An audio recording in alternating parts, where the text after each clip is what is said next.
Assalamualaikum warahmatullahi wabarakatuh.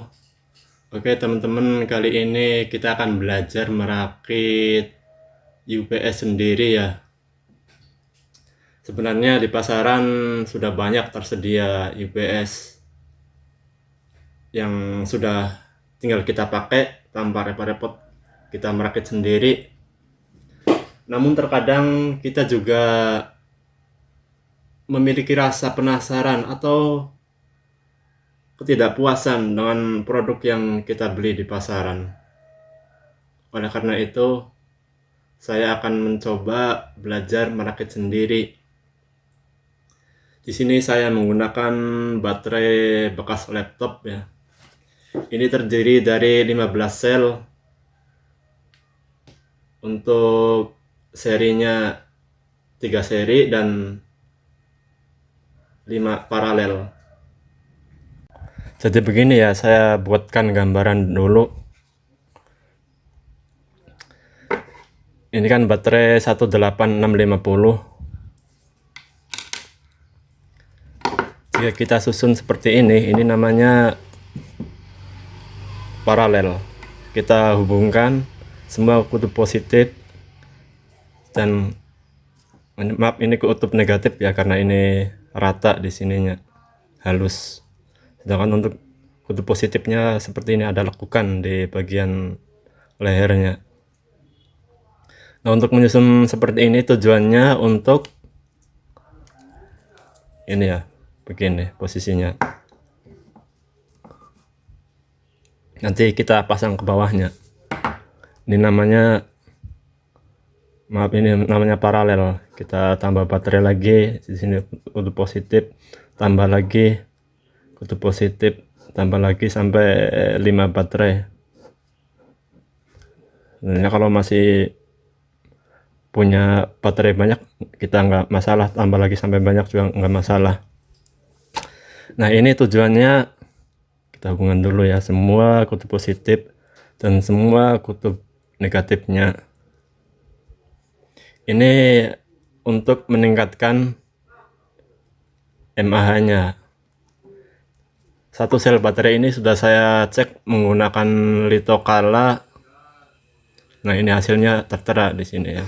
Namun yang sudah saya rakit di pack ini semuanya di atas 2000 mAh ya. Dari hasil tes mAh melalui litokala baterai ini rata-rata ya, kita anggap paling rendahnya 2000 mAh. Oke, kita anggap aja 2000 mAh ya. Ini ada yang 2142, ada yang 2206. Sama baterai yang sudah saya rakit di sini juga kisaran 2000. Kita anggap terendahnya saja 2000 mAh. Dikali 5 berarti 10.000 mAh. Oke, 10.000 mAh totalnya. Total 10.000 ya. 10.000 dimana saya tulis? Udah sini aja lah, nggak apa-apa. 10.000 mAh. Oke, nilai ampernya sudah ketemu. Kemudian ini kan kita susun secara paralel. Nah, untuk yang serinya itu bertujuan untuk menambah voltase. Nah, satu sel baterai ini kan ketika penuh voltasenya 4,2 dan ketika habis voltasenya 3,7. Jadi nggak habis sama sekali. Nanti akan di handle sama BMS yang akan cut off ataupun discharge ataupun posisi charge-nya nanti, supaya ketika ngecas tidak melebihi kemampuan baterai ini ya, 4,2 volt, dan ketika terkuras juga tidak kurang dari 3,7 volt. Oke, kita lanjut masalah susunan serinya. Begini, baterai ini kan disusun seperti ini, di gambaran mudahnya. Tapi untuk supaya perakitan lebih mudah, posisinya seperti ini ya. Ini posisi baterai yang pertama. Oke, saya singkirkan dulu, ini isinya sama kayak gini. Nah, satu baterai ini kan 4,2 volt, 2 baterai jadi 8, ketika kita rangkai secara seri seperti ini, maka voltase yang akan didapat adalah 12,6 volt. Jadi setelah kita rakit seperti ini udah jadi. Ini yang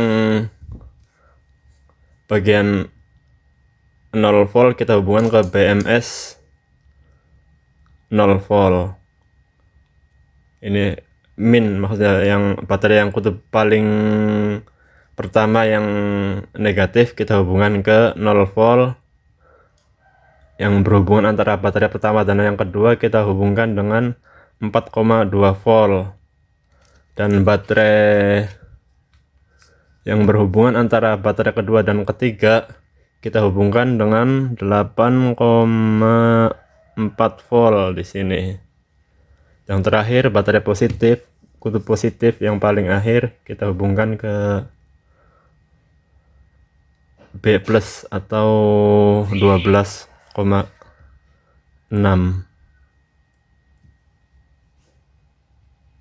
Untuk arus masuk pada saat mengecas maupun saat baterai ini digunakan ke beban, di sini memiliki port yang sama, jadi kita cas juga lewat pin ini.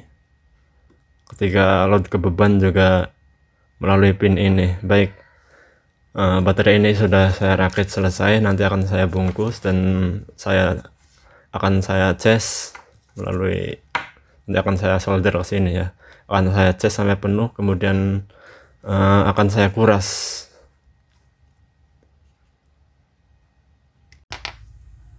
Kita cas dulu sampai penuh.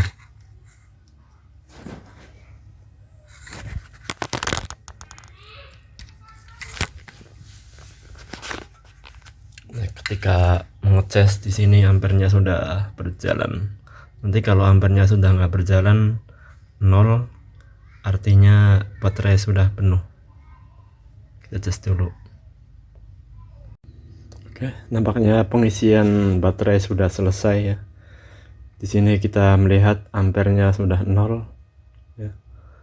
Nah, sekarang saatnya kita akan menghitung kapasitas baterai ini. Kapasitasnya ada di sini ya, di mAh atau miliwatt hour, mAh atau mWh, miliwatt hour, miliampere hour. Oke, sekarang saya cabut ya. Ini kan fungsinya untuk menghitung arus masuk. Bisa kita reset kalau udah, karena ini masih tercampur dengan data yang sebelumnya. Ini hanya untuk mengisi ya. Kita reset sehingga mAh nya menjadi 0. Kita set di nomor 9 0.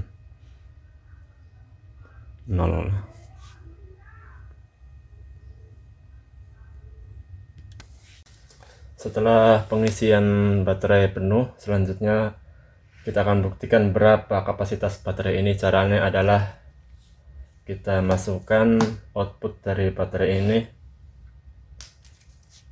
ke adapter dari jack DC ke USB CW ya. Kemudian kita masuk ke GWC ini, USB baterai tester.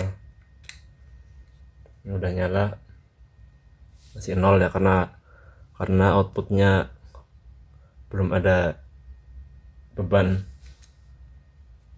Kemudian saya akan menyalakan ONT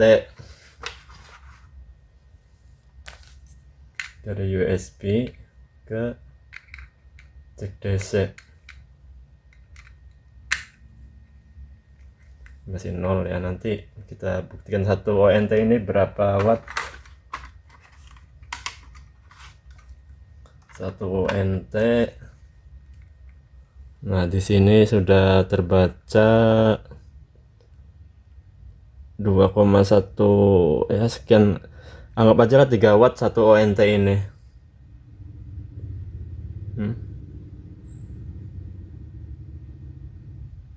3 watt. Kalau 4 ONT jadi saya gunakan berbarengan ya supaya baterainya cepat habis. Mengukurnya cepat. Ini karena kita gunakan untuk mengukur. Jadi ini saya split dulu. Dari 1 ke keluarannya 4.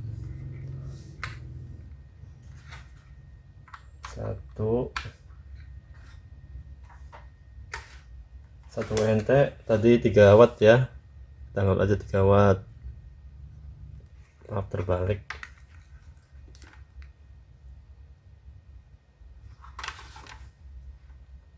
Kelihatan nggak ini ya? Aduh. Oh, ada perubahan watt ya. Tadi 12, sekarang udah 14. 4 ONT sekaligus. Ini nggak digunakan ya, nggak ada internet, nggak ada apa-apa, kita hanya menguji baterai tujuannya di sini. Tapi setahu saya ONT itu beban ketika ada internet atau nggak ada internet itu nggak begitu signifikan kenaikan arusnya. Misalnya ketika tidak digunakan seperti ini, tadi ya ONT yang pertama yang ini itu kan 2,9, ketika dipakai internet dengan LAN ataupun dengan WiFi ya hanya sampai 3, sekian watt, nggak begitu signifikan lah, itu setahu saya.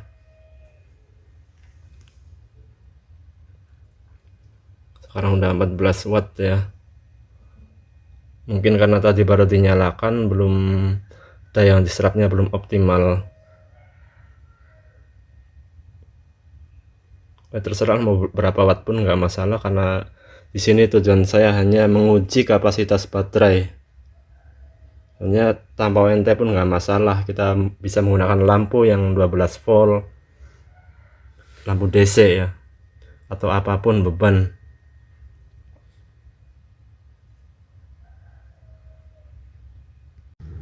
Nah, sekarang sudah mati ya baterainya. Kita cek catatan di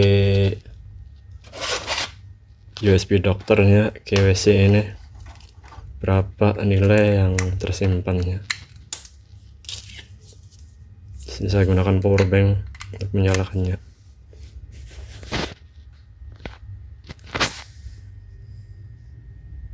Kelihatan nggak ini?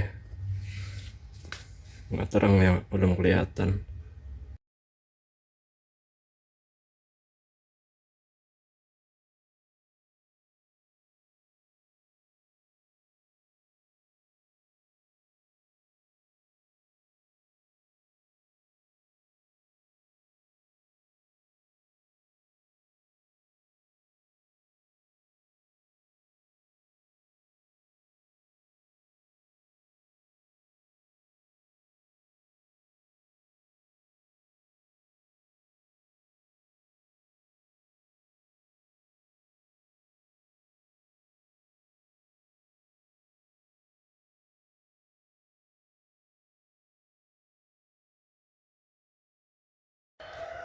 Setelah kita tahu kapasitas dari baterai ini, selanjutnya kita mempersiapkan pin untuk pengecasan dan pin untuk kebebannya.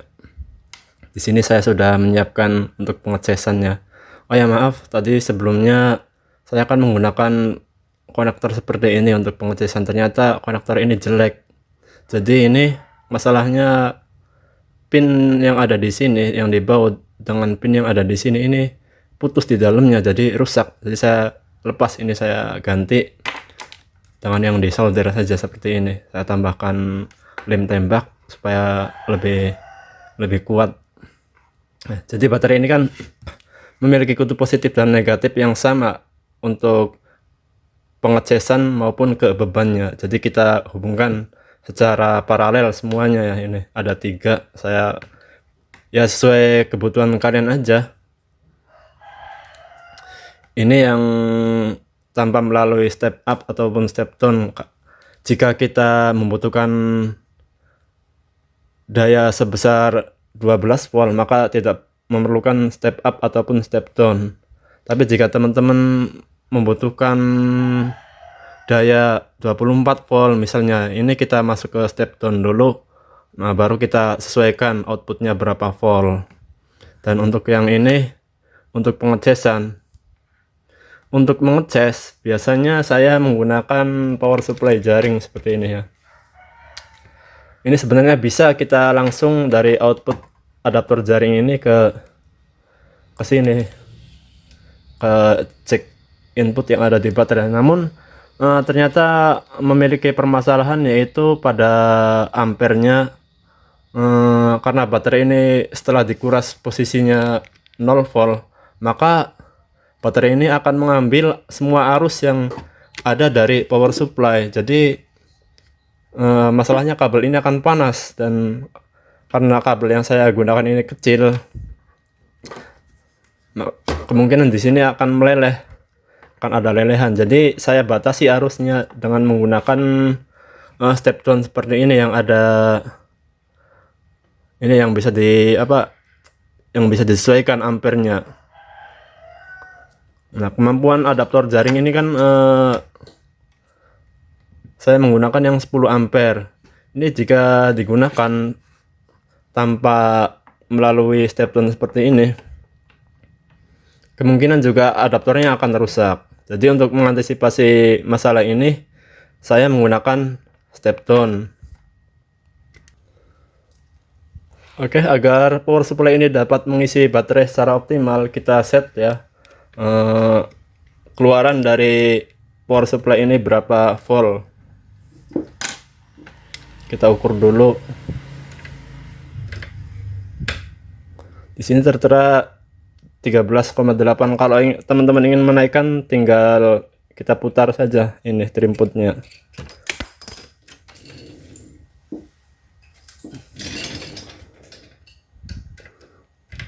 Tapi menurut saya 13 volt itu sudah cukup, karena posisi baterai ketika penuh hanya di angka 12,6 volt.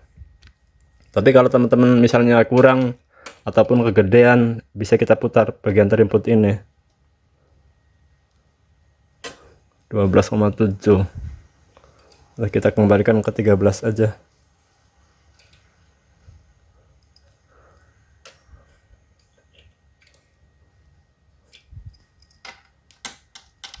Oke, 12,7 lah, nggak apa-apa. Selanjutnya saya akan gunakan untuk mengecas baterainya. Ini saya ganti pakai ini ya untuk pengukurannya.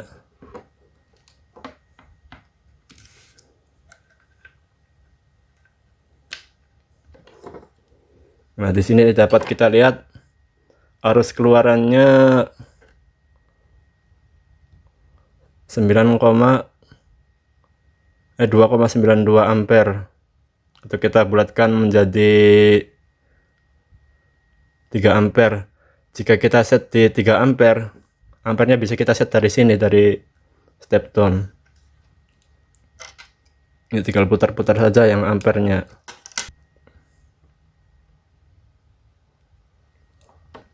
Step down ini mampu memberikan arus maksimal 5 ampere. Ini katanya, kata pabrikannya, tapi ternyata hanya sampai 3 atau 4 ampere. Ini sudah mentok. Tapi sampai di sini nggak ada masalah, karena kebutuhan watt untuk backup perangkat saya hanya 30 watt.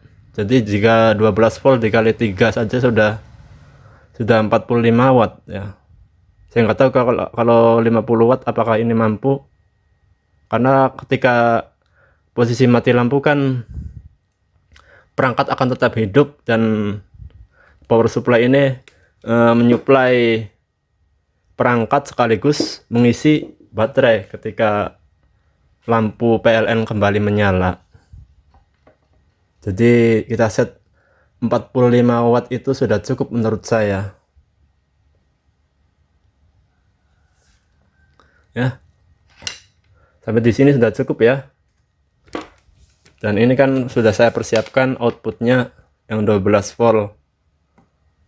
tanpa step up, tanpa step down. Jadi teman-teman tinggal sesuaikan saja untuk outputnya berapa volt perangkat yang kalian miliki itu.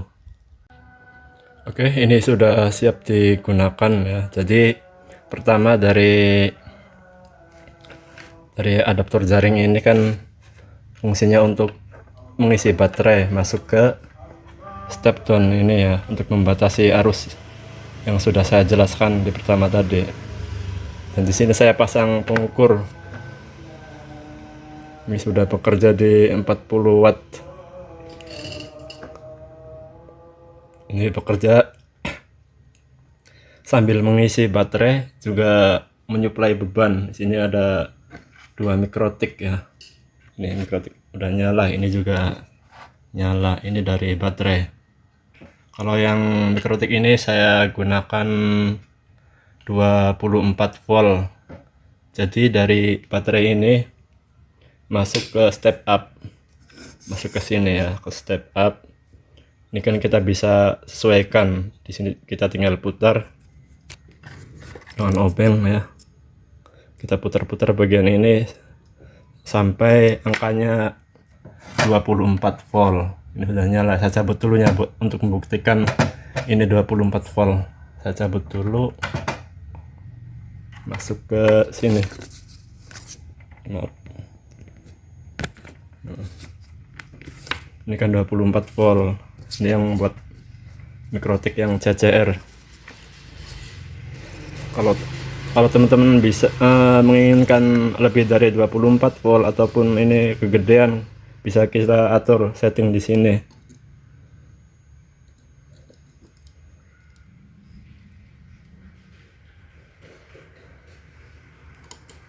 (24, 23). Kalau kesini berlawanan arah jarum jam, ini menurun ya, kecil. Tapi kalau mau dinaikkan, kita putar searah jarum jam.